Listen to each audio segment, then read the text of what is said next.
सुंदरता का मूल्य। एक अति सुंदर महिला ने विमान में प्रवेश किया और अपनी सीट की तलाश में नजरें घुमाई। उसने देखा कि उसकी सीट एक ऐसी व्यक्ति के बगल में है जिसके दोनों हाथ ही नहीं थे।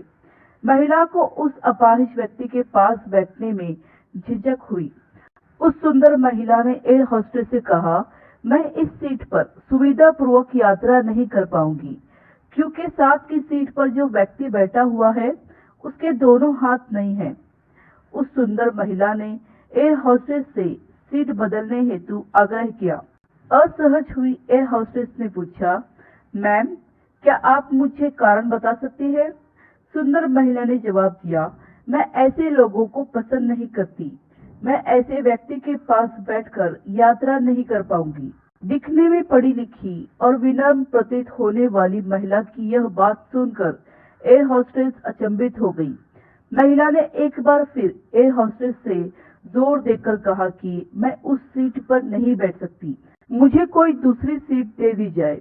एयर होस्टेस ने खाली सीट की तलाश में चारों ओर नजर घुमाई पर कोई भी सीट खाली नहीं दिखी।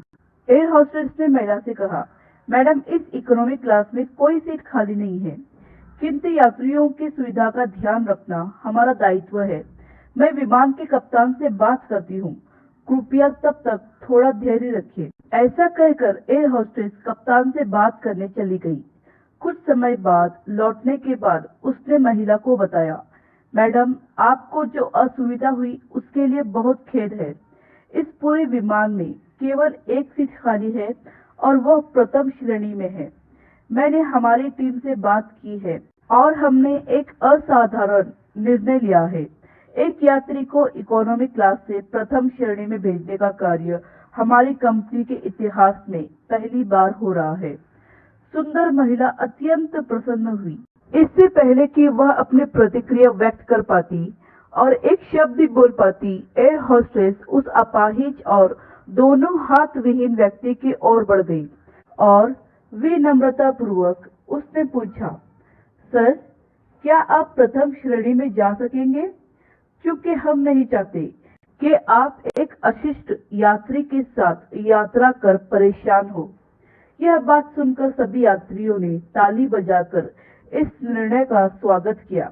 वह अति सुंदर दिखने वाली महिला तो अब शर्म से नजरें ही नहीं उठा पा रही थी। तब उस अपाहिज व्यक्ति ने खड़े होकर कहा, मैं एक भूतपूर्व सैनिक हूँ और मैंने एक ऑपरेशन के दौरान सीमा पर हुए बम विस्फोट में अपने दोनों हाथ खोए थे।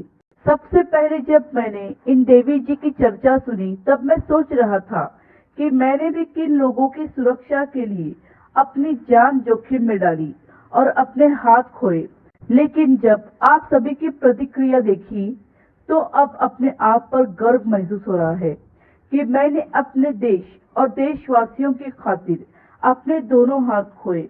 और इतना कहकर वह प्रथम श्रेणी में चले गए। सुंदर महिला पूरी तरह से शर्मिंदा होकर सर झुकाए सीट पर बैठ गई। अगर विचारों में उदारता नहीं है तो ऐसी सुंदरता का कोई मूल्य नहीं है। अगर आपको कहानी पसंद आई तो लाइक, सब्सक्राइब और शेयर जरूर